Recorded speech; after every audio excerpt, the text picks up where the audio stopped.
Yo, what's up? My name is Petrowski, and today I want to make a video covering the new, important alpha Pokemon within Pokemon. So let's go ahead and jump into it. Johto has brought a bunch of new alpha swarms. First things first, number one, Ledian Iron Fist. No, I'm just kidding. This Pokemon is still trash. Don't worry about it, but it did get added, which is kind of cool. If I miss anything, make sure to let me know in the comments down below. Hey, you missed this alpha Pokemon. That's really cool. That got released during Johto. And if you enjoy this video, make sure to like it or dislike it if you don't. That's totally okay. Or subscribe for daily Pokemon videos. Let's go ahead and jump into the actual list. We're going to cover probably the most impactful ones first, just because I want to talk about them because they're too exciting. They're too fun. Politoed and Ninetales. Yes, we finally got, this is a huge deal. We finally got more hidden ability access Pokemon with Drizzle and Drought. So if you don't know, Politoed got added with the Drizzle ability. Now, before it was only Pelipper. Now we have two Pokemon that can summon rain upon entry. If you don't know, this is very powerful in PvP, very powerful in PVM, honestly. The ability to spawn weather upon entry is so big. Saving a turn and not having to set up Rain Dance, having to click Rain Dance is just so powerful. To the extent that it makes using these Pokemon worth it.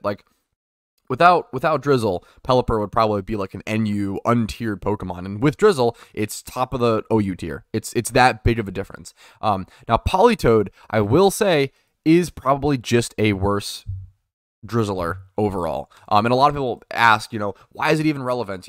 I think Ninetales is just worse than Torkoal. Isn't Politoed just worse than Pelipper? And I think the answer is yes to both of those questions. I think we already had the best weather setters in the game, and now we just have some other ones. It's funny because there's only two of each weather setter in the entire game. There's Politoed and Pelipper for rain, and there's Ninetales and Torkoal for sun. That's literally it. That's all the weather setters in the entire game.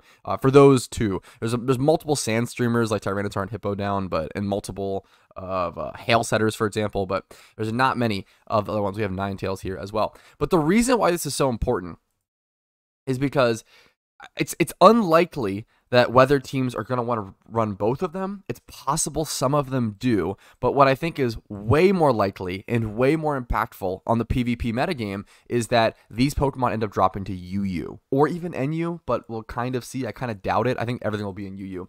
We're going to end up being able to have weather setting teams in OU and weather setting teams in UU, which in my opinion is really cool and obviously changes the metagame drastically. Unbelievably drastically. Being able to set weather Pokemon in UU is going to be a huge deal. If you were able to weather set in NU, it would be a huge deal. It would change everything. Whether it's the ability to set up Sun to empower and embolden Blaziken, or the ability to set up Rain to actually dampen Blaziken. Like any sort of weather setting, there's a reason why, wow, this stat is actually insane. So for example, Gigalith recently dropped to NU. This is a Sandstream Pokemon. It's always broken every time this Pokemon enters NU, but it keeps dropping sometimes. And look at it.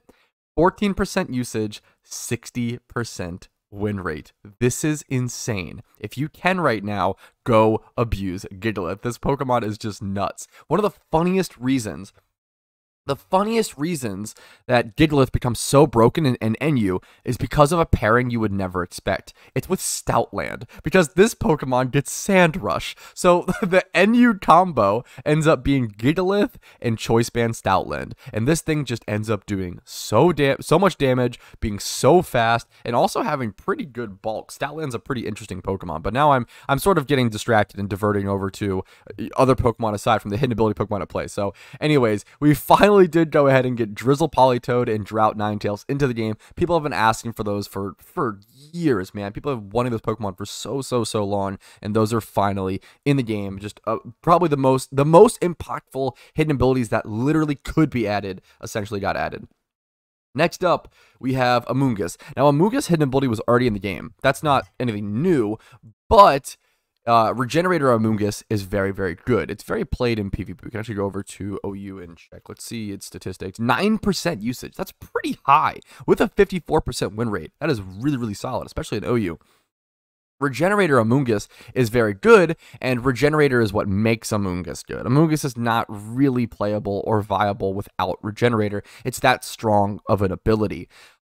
So any Amoonguss without hidden ability was not really useful. It was really, really bad. And what happened was Amoonguss hidden ability access was only released, I believe it was during the Lunar New Year event or the anniversary event. It was released during some specific event only thing. So what happened was there was a very limited set amount of Amoongusses, and they even now, look at this, they just reintroduced it, and even now the cheapest one is 290k. And you see, this is the issue we had for a long time, but to an even larger extent. I probably am going to try to pick myself up a competitive Regenerator Amoonguss once they drop in price, just to get it while I can, essentially. But it should just go down indefinitely from now, since they actually have a swarm of it back. But it's essentially the swarm is returning in a non-limited time frame format, and everyone is going to be able to get actually like super not expensive, fair priced competitive Regenerator Amoonguss, which is always a good thing.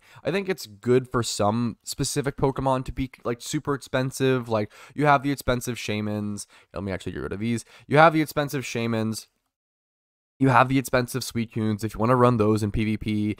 You have superior, like hidden ability access, superior. Like there are certain Pokemon that are expensive, and that's okay, and it's kind of a good thing for the economy, but you don't want to gatekeep people out of PvP too much due to the price of something. So in my opinion, I think it's pretty cool they brought back Regenerator Amoonguss. I think it just gives more people more access and more people the viability to actually use the Pokemon. All right, that's 3 out of the way. We have 3 more to quickly cover. Aipom got access to Skill Link, which from everything I've heard, so I've actually done a lot of practice with Ambipom. I don't know which is better. Everyone that I've heard has said that Skill Link is just worse. I used to use Technician. I used to use Tail Slap, which is way more aggressive than what you should be using. You probably should. I think Double Hit is the better move. Or I always forget. It's always like these weird niche. Aipom is a very interesting Pokemon. The real meme is just Fake Out plus your Stab, you know, normal type attack, whatever that may be, and then maybe some coverage moves or whatever you want to do. U-turn, Choice Scarf, Fake Out, and then your cover. Yeah, whatever. Yeah, Double Hit might be the meme because it gets boosted from Technician, which is really, really good. But then, what's it called? Skill Link lets you boost your Tail Slap or whatever it is to like 8 attacks or something absurd. So really powerful Pokemon. Every time this thing drops to NU, it's a menace, and it's honestly free low. If you ever see Ambipom and it's ever in NU, and as long as like Steelix and Golem aren't metagame, even then, dude, I would mess up some Golems with Beat Up. Beat Up was a really good lead move on your Ambipom, so really powerful Pokemon. From what I've heard, Skill Link is just worse than on Aipom, but it did get access to it, so it was worth noting. Next up, number 4, I believe, 5, Kingler. Kingler, who would have thought I'm mentioning Kingler in a, like, PvP-centric, mostly, Pokemon video in 2023. Kingler got access to Sheer Force in Pokemon, which is actually a big deal. Kingler's big thing is that it's pretty frail. Like, this 115 defense stat is pretty misleading. It ends up really not being, like, bulky at all because its HP is just so low, and it's obviously its special defense is criminal. The issue is it's still pretty slow. That 75 speed really hurts it. I feel like you have to go Scarf. Or I guess you could go like a Wall Breaker band set, just going full Adamant, 130 attack, and then Sheer Force. Life Orb, Sheer Force, Kingler, or like Choice Band or Choice Scarf, like might be. I guess you could go Agility as well. Like, yeah, honestly, Life Orb, Agility, Kingler. I'm getting more interested the more I talk about it. Life Orb, Agility, Sheer Force, Kingler sounds really fun. You go something like Hammer Arm, probably super. I think you get Superpower. I don't think you get CC on this thing, unfortunately. That would have been really interesting. But this thing can do crazy damage. Crab Hammer plus Superpower plus some other coverage moves. This Pokemon, I've wanted Kingler to work for a long time. It's a really funny Pokemon, and it's really never been good. Same with Crawdaunt. Crawdaunt and Kingler were really bad for a long time. Crawdaunt has a lot more power now that it finally got hidden ability a while ago now, but still feels pretty new to me. But Kingler could have that similar crab rise alongside Crawdaunt. So we'll see what happens. I hope to see people using this in NU. I like the fact that it's untiered, or it got moved up to UU. I will say a lot of these Pokemon right now just got moved up.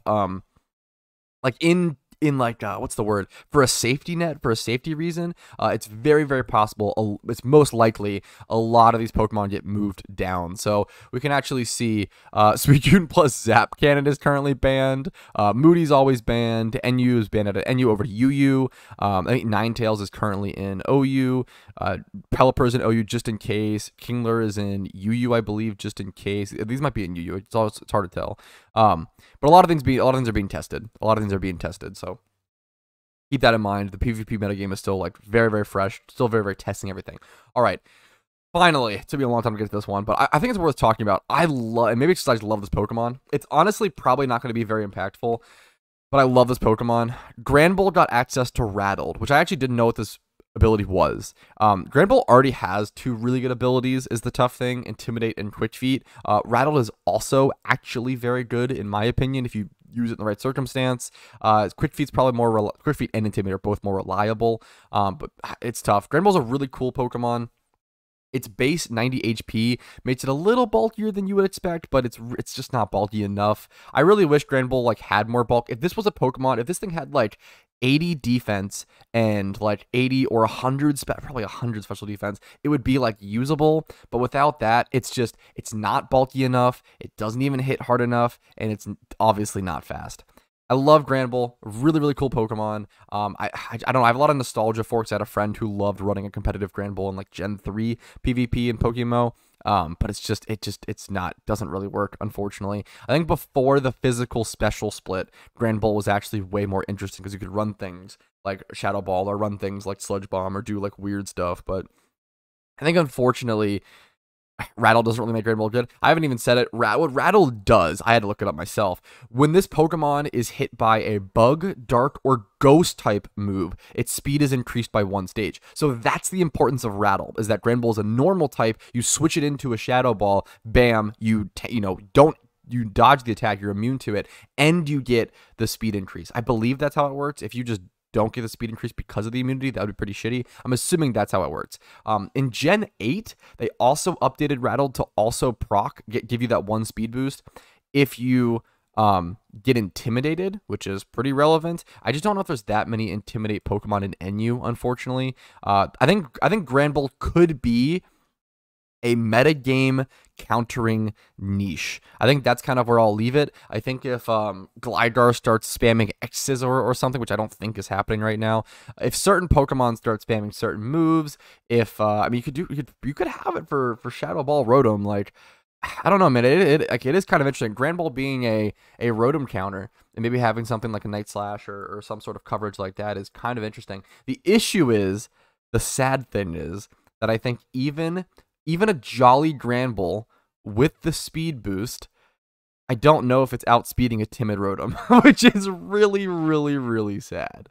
So I don't know. That's where I'll leave it at. Granbull's the last Pokemon that I wanted to talk about. If I missed anything, please let me know. A lot of cool Alpha Pokemon are still being released as well. It's only been a couple of days since Johto's been out. I think today is day 6. That's kind of crazy to think about, but there's still a lot of Alpha Swarms that just haven't happened. Alpha Swarms happen at random rotations, random Pokemon get, thrown in and everything, so I'm sure that there's more Alpha Pokemon coming that the devs just haven't been able to essentially release yet, or haven't been able to, they haven't popped into the RNG rotation. And it's kind of why I delayed this video, because I wanted to wait and see what more Alpha Pokemon got released that will be relevant, and I'll probably do more videos covering the more relevant ones once they get released. So thank you so much for watching. This is Johto Safari Zone. It's beautiful aesthetic. Thank you for watching. Like the video if you enjoyed it, dislike if you didn't, subscribe to the channel for daily Pokemon videos, follow the Twitch for streams Monday through Thursday at 12 p.m. ET. Discord's down below if you care about that, and if you want to go above and beyond and support the channel, YouTube memberships, Twitch Primes, Twitch subs, and PayPal/Venmo do help out a ton.